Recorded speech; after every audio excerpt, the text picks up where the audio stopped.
Los Ángeles, California, mayo de 2013. Un niño de 8 años llamó a emergencias con voz temblorosa. Mi mamá y su novio me están lastimando. Esa llamada nunca llegó. 3 días después, Gabriel Fernández estaba muerto. Lo que los investigadores descubrieron en esa casa de Palmdale horrorizó incluso a los detectivos más experimentados y reveló una falla sistemática que cambiaría las leyes de protección infantil en Estados Unidos para siempre. Esta no es solo la historia de un niño que sufrió en silencio. Es la historia de un sistema que falló repetidamente, de señales ignoradas y de cómo la sociedad estadounidense despertó demasiado tarde para salvar a Gabriel. Pero también es la historia de un pequeño héroe que nunca dejó de creer que alguien vendría a rescatarlo. Pero antes de comenzar, quiero hacerte una pregunta que te mantendrá pensando durante toda esta historia. ¿Cuántas llamadas crees que hicieron los maestros, vecinos y familiares para reportar el maltrato de Gabriel antes de su muerte? Después de suscribirte al canal, escribe tu respuesta en los comentarios. Este niño merece que su historia sea contada y que recordemos su nombre. Hagamos que su tragedia no haya sido en vano. Gabriel Fernández nació el 21 de febrero de 2005 en Los Ángeles, California. Desde sus primeros días, la vida no fue fácil para él. Su madre biológica, Pearl Fernández, era una mujer de 29 años con un historial de problemas mentales, adicciones y relaciones tóxicas.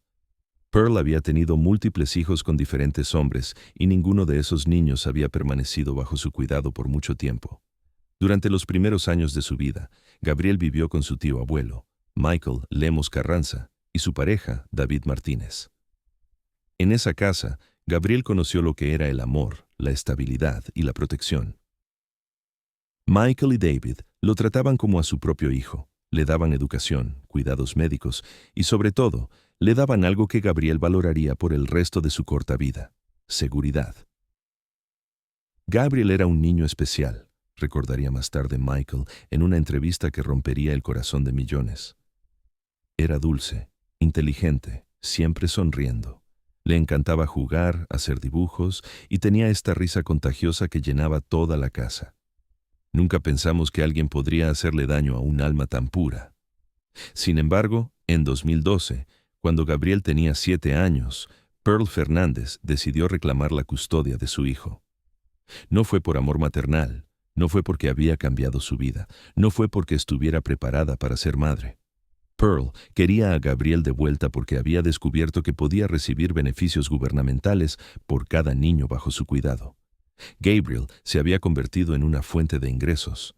Los trabajadores sociales del Departamento de Servicios para Niños y Familias evaluaron la situación.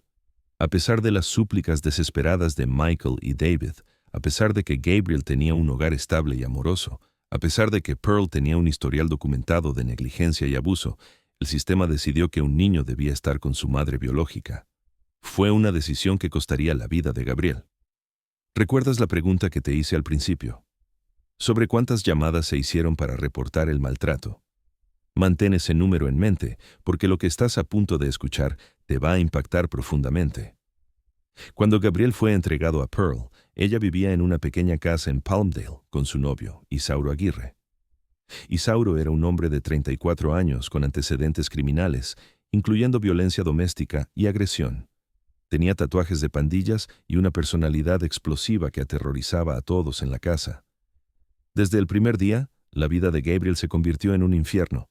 Pearl e Isauro veían a Gabriel no como un niño, sino como una carga, como un obstáculo, como algo que les molestaba. Pero había algo más siniestro en su odio hacia Gabriel. Isauro, con su mentalidad tóxica y homofóbica, había decidido que Gabriel era gay, y esto lo enfurecía hasta niveles inimaginables. «Ese niño es diferente», le decía Isauro a Pearl, «y yo voy a hacer que se comporte como un hombre». Lo que siguió fueron meses de torturas sistemáticas diseñadas no solo para lastimar a Gabriel, sino para quebrar su espíritu. El abuso comenzó gradualmente, como suele suceder en estos casos.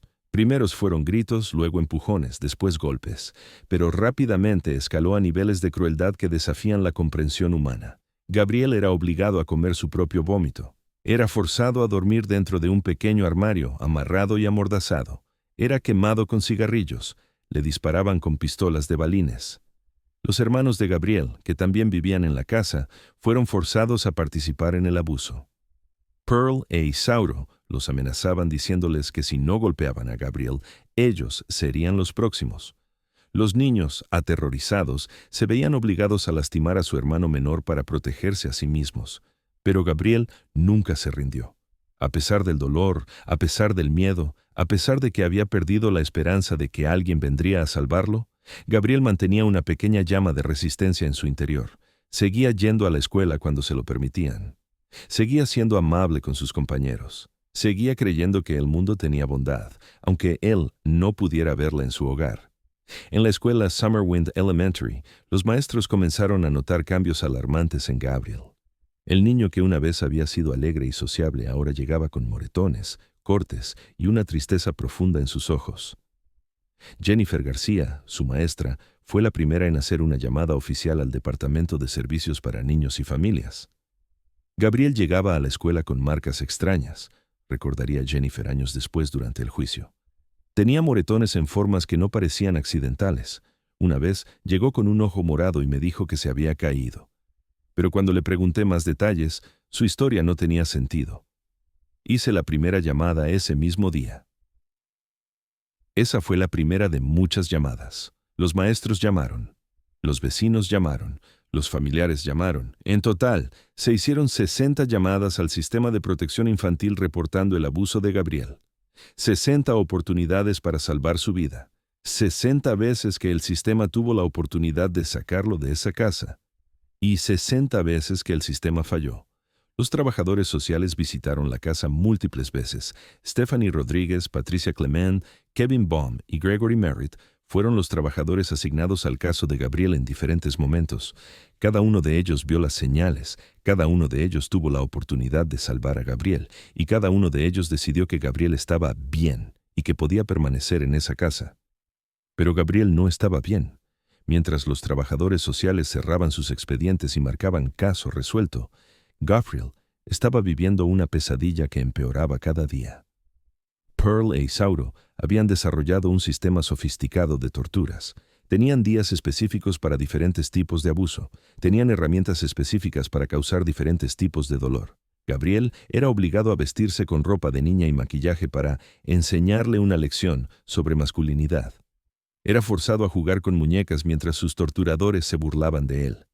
Le decían que era una vergüenza, que nadie lo quería, que el mundo estaría mejor sin él. Una de las torturas más crueles era cuando lo encerraban en un armario diminuto, lo ataban con sogas y lo amordazaban con calcetines. Gabriel pasaba horas en esa oscuridad, apenas pudiendo respirar, escuchando cómo su familia veía televisión y reía en la habitación de al lado, como si él no existiera. Los vecinos de la familia Fernández en Palmdale comenzaron a escuchar gritos que los despertaban en las noches. Arturo Miranda, quien vivía al lado, llamó a la policía múltiples veces, reportando que escuchaba a un niño gritando pidiendo ayuda. Por las noches, especialmente los fines de semana, escuchábamos gritos desesperados, relató Arturo durante una entrevista años después. Era una voz de niño gritando, «Por favor, no más, por favor». Mi esposa y yo no podíamos dormir. Llamamos a la policía tantas veces que perdimos la cuenta. Pero cuando la policía llegaba, Pearl e Isauro tenían sus respuestas preparadas. Gabriel estaba castigado en su cuarto. Los gritos eran porque no quería hacer su tarea. Era un niño problemático que necesitaba disciplina. Increíblemente, los oficiales se marchaban sin investigar más. En la escuela, Gabriel comenzó a buscar figuras de autoridad en quienes confiar. Se acercó a su maestra Jennifer García y le dijo algo que ella nunca olvidaría. «Maestra, ¿usted me puede adoptar?» Cuando Jennifer le preguntó por qué quería ser adoptado, Gabriel simplemente respondió, «Porque yo sé que usted me va a querer». Esa conversación destrozó el corazón de Jennifer, quien inmediatamente hizo otra llamada a los servicios sociales. Pero una vez más, cuando los trabajadores sociales llegaron, Gabriel fue amenazado para que dijera que todo estaba bien en casa. El abuso continuó escalando. Gabriel fue quemado con cigarrillos en partes íntimas de su cuerpo. Le rompieron costillas a golpes, le arrancaron dientes, lo obligaron a comer defecar de gato, lo encerraron en armarios durante días enteros sin comida ni agua, le dispararon en la cara con pistolas de balines hasta que sangraba. Cada día que Gabriel sobrevivía era un milagro. Cada día que despertaba era otra oportunidad para que alguien lo salvara. Pero esa salvación nunca llegó. Los hermanos de Gabriel más tarde testificarían que durante los últimos meses de su vida, Gabriel había perdido peso dramáticamente. Sus mejillas se habían hundido, sus ojos habían perdido ese brillo de esperanza que los niños deben tener. Pero aún así, cuando podía, Gabriel les susurraba a sus hermanos: «Todo va a estar bien. Alguien va a venir por nosotros». El 18 de mayo de 2013, Gabriel llegó a la escuela con heridas particularmente severas. Su rostro estaba hinchado, tenía cortes en los labios y caminaba con dificultad. Jennifer García tomó fotografías de las heridas y las envió inmediatamente a los servicios sociales junto con una nota urgente que decía: «Este niño está en peligro inmediato de muerte». La respuesta que recibió fue que investigarán la situación. Pero para Gabriel, ya no había tiempo para más investigaciones. El 22 de mayo de 2013, Gabriel no fue a la escuela. Pearl llamó reportando que estaba enfermo. En realidad, Gabriel estaba inconsciente en el suelo de su cuarto, resultado de la golpiza más brutal que había recibido hasta ese momento. Durante ese fin de semana, Isauro decidió que iba a enseñarle la lección final a Gabriel. Lo que siguieron fueron 3 días de torturas que ni siquiera los investigadores más experimentados pudieron describir completamente en el juicio sin emocionarse. Gabriel fue golpeado con bates de béisbol. Fue quemado con agua hirviendo. Le dispararon múltiples veces en la cara con pistolas de balines hasta que su rostro quedó desfigurado. Fue mordido repetidamente. Le rompieron varios huesos.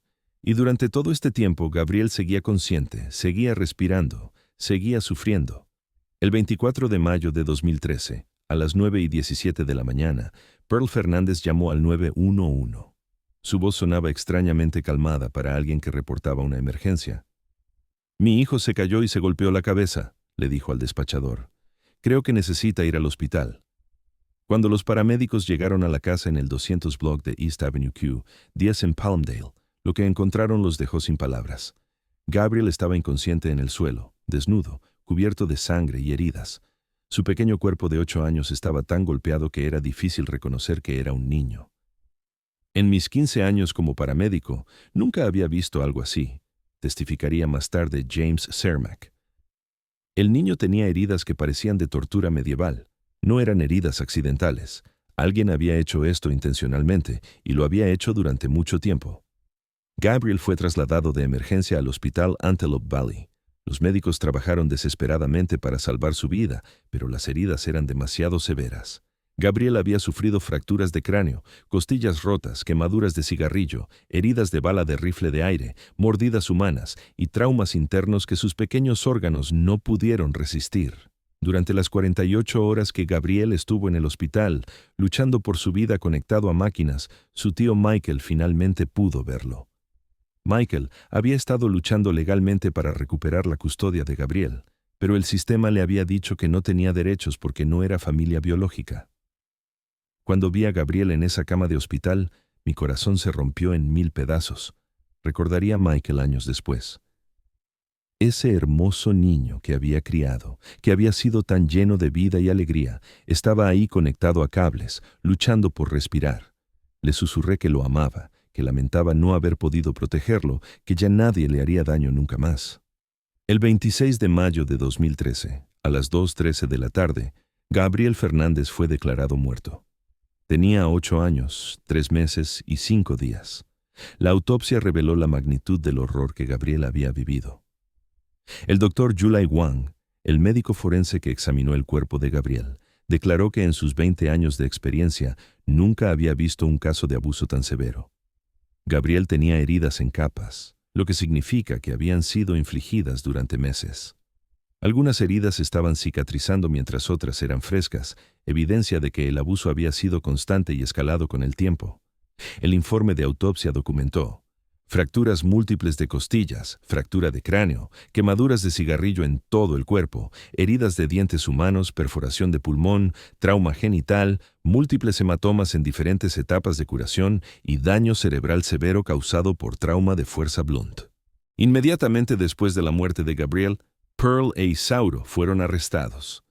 Durante los interrogatorios, ambos inicialmente culparon al otro. Pearl decía que era Isauro quien abusaba de Gabriel y que ella tenía miedo de intervenir. Isauro decía que Pearl era quien iniciaba el abuso y que él solo seguía órdenes. Pero las evidencias contaban una historia diferente. Las entrevistas con los hermanos de Gabriel revelaron que ambos adultos participaban activamente en la tortura. Ambos disfrutaban lastimando a Gabriel. Ambos habían decidido que Gabriel era menos que humano y que merecía sufrir. El caso de Gabriel Fernández se convirtió inmediatamente en una historia nacional.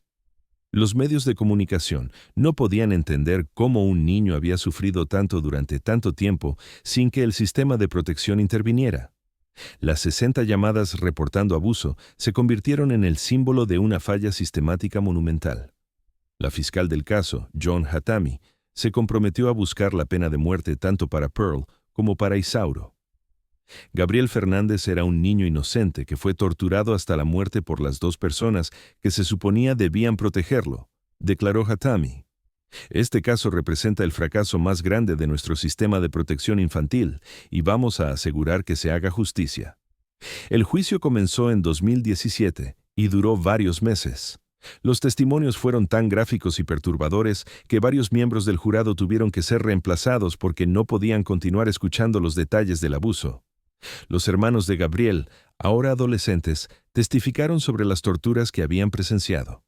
Su testimonio fue devastador, no solo por lo que revelaba sobre el sufrimiento de Gabriel, sino por la culpa que cargaban por haber sido forzados a participar en el abuso.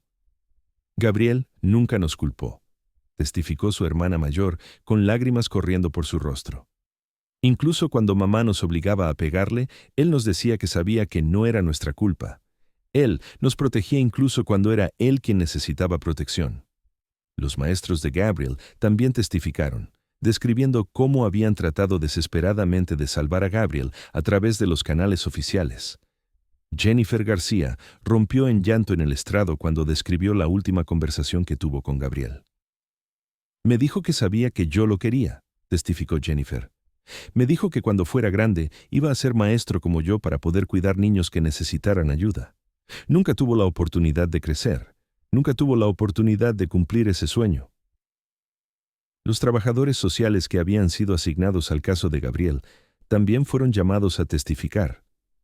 Sus testimonios revelaron una cultura de negligencia, sobrecarga de casos y falta de seguimiento que había convertido el sistema de protección infantil en una trampa mortal para niños vulnerables. Stephanie Rodríguez, la trabajadora social que había cerrado el caso de Gabriel solo semanas antes de su muerte, testificó que había creído la versión de Pearl de que Gabriel estaba bien. Cuando el fiscal le mostró fotografías del estado de Gabriel en el hospital, Rodríguez tuvo que salir del tribunal porque no podía continuar. El 13 de junio de 2018, después de deliberar durante 2 días, el jurado declaró culpable a Isauro Aguirre de asesinato en primer grado con las circunstancias especiales de tortura. Fue sentenciado a muerte. Pearl Fernández se declaró culpable de asesinato en primer grado para evitar la pena de muerte. Fue sentenciada a cadena perpetua sin posibilidad de libertad condicional. Pero las condenas de los asesinos de Gabriel no fueron el final de la historia. El caso había expuesto fallas tan sistemáticas en el sistema de protección infantil que era imposible ignorarlas. Una investigación del gran jurado reveló que el Departamento de Servicios para Niños y Familias había fallado en prácticamente todos los niveles. Los 4 trabajadores sociales que habían manejado el caso de Gabriel fueron acusados criminalmente de falsificación de documentos y abuso infantil por negligencia. Era la primera vez en la historia de California que trabajadores sociales enfrentaban cargos criminales por no proteger a un niño. El caso de Gabriel llevó a reformas masivas en el sistema de protección infantil de California. Se implementaron nuevos protocolos de investigación, se aumentó la supervisión de trabajadores sociales, se mejoró el entrenamiento y se establecieron consecuencias más severas por negligencia. Bobby Cagle, quien era el director del Departamento de Servicios para Niños y Familias del Condado de Los Ángeles en el momento de la muerte de Gabriel, renunció a su puesto. El sistema falló a Gabriel de maneras fundamentales, admitió Cagle.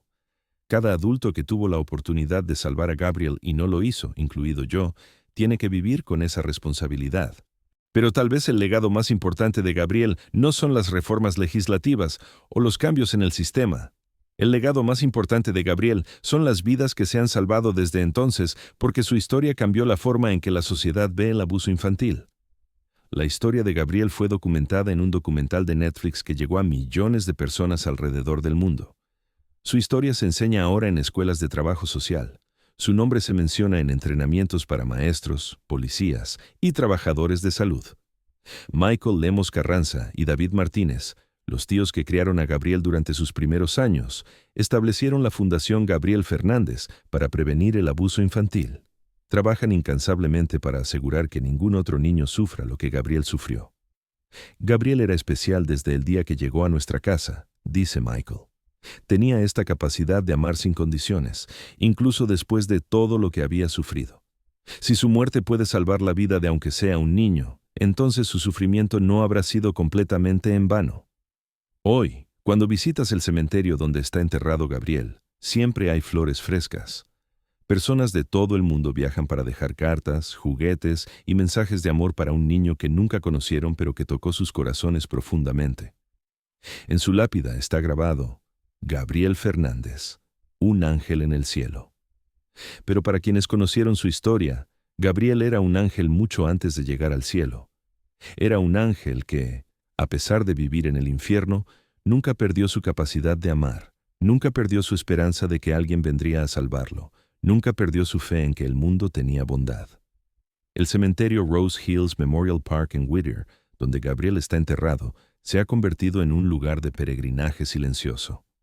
Familias de todo el mundo viajan allí para rendir homenaje a un niño que nunca conocieron, pero cuya historia tocó sus corazones profundamente.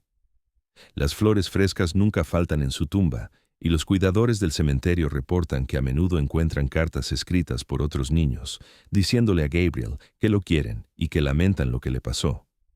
Una de esas cartas, escrita por una niña de 9 años de Phoenix, Arizona, decía: «Querido Gabriel, mi maestra nos contó tu historia y yo lloré mucho. Quiero que sepas que si hubiera estado ahí, te habría ayudado. Ahora cuando veo niños tristes en mi escuela, siempre les pregunto si están bien. Espero que estés feliz en el cielo y que tengas todos los juguetes que querías». Estas muestras espontáneas de amor y solidaridad demuestran cómo la historia de Gabriel ha inspirado a personas de todas las edades a ser más conscientes del sufrimiento de otros y más dispuestas a actuar cuando ven señales de peligro. En el 10º aniversario de la muerte de Gabriel, se llevó a cabo una ceremonia especial en Los Ángeles que reunió a legisladores, defensores de los derechos de los niños, trabajadores sociales reformados y familiares de otras víctimas de abuso infantil. El evento no fue solo una conmemoración, sino una reafirmación del compromiso de continuar el trabajo que Gabriel había inspirado. Gabriel cambió la forma en que Estados Unidos ve el abuso infantil, declaró la congresista Karen Bass durante la ceremonia. Su historia nos obligó a enfrentar verdades incómodas sobre nuestros sistemas de protección y nos inspiró a hacer cambios reales y duraderos. Durante la ceremonia, se anunció la creación del Instituto Gabriel Fernández, un centro de investigación y entrenamiento dedicado a desarrollar mejores métodos para identificar, prevenir y responder al abuso infantil. El instituto sería financiado con fondos federales y estatales y trabajaría con universidades de todo el país para entrenar a la próxima generación de profesionales de protección infantil.